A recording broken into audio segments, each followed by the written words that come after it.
In the light off history ইতিহাসের আলো YouTube চ্যানেলে সবাইকে শুভেচ্ছা জানিয়ে আমার ছাত্রছাত্রী এবং শিক্ষক শিক্ষিকাদের উদ্দেশ্যে আজকে আলোচনা করছি পারস্যের প্রতিবাদী আন্দোলন।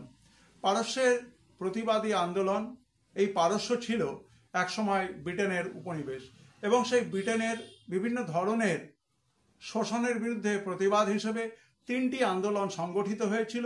একটি হচ্ছে তামাক প্রতিবাদ আন্দোলন, একটি হচ্ছে সাংবিধানিক সংস্কারের জন্য আন্দোলন এবং তৃতীয়টি হচ্ছে সেখানকার উপনিবেশ শাসনের বিরুদ্ধে মুক্তি আন্দোলন।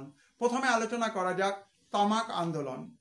পারস্য সরকার ব্রিটিশদের কাছে তামাকের একচেটিয়া ব্যবসার অধিকার দিলে পারস্যের জনগণের মধ্যে ব্যাপক ক্ষোভ তৈরি হতে শুরু করে 1891 থেকে। মির্জা হাসান সিরাজি এই একচেটিয়া ব্যবস্থার বিরুদ্ধে ফতোয়া জারি করলে জনগণ ব্যাপক প্রতিবাদ জানায় এবং চুক্তি বাতিল করে।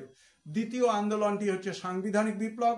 পারস্যের জনগণ ইউরোপীয় প্রভাব এবং শোষণের বিরুদ্ধে 1905 সালে একটি সাংবিধানিক বিপ্লব ঘটায় এবং এই বিপ্লবের ফলে 1906 সালে প্রথম মজলিস নামের সংসদ পারস্যে গঠিত হয় এবং ব্রিটিশ রুশ চুক্তি এই সময় হয়েছিল এবং 1911 সালে রুশ বাহিনী পারস্যের সংসদ বিলুপ্ত করে এবং পারস্যের উত্তর অংশ রাশিয়ার এবং দক্ষিণ অংশ ব্রিটেনের প্রভাব বাড়তে থাকে। তৃতীয় হচ্ছে স্বাধীনতার জন্য আমরা রেজা খান, যিনি পাশা বংশের সূচনা করেছিলেন এবং সেই পাশা বংশের নেতৃত্বে আমরা দেখতে পাই যে পারস্য উপনিবেশের হাত থেকে মুক্তি লাভ করে। নজরে রেখো in the light off history ইতিহাসের আলো ইউটিউব চ্যানেল।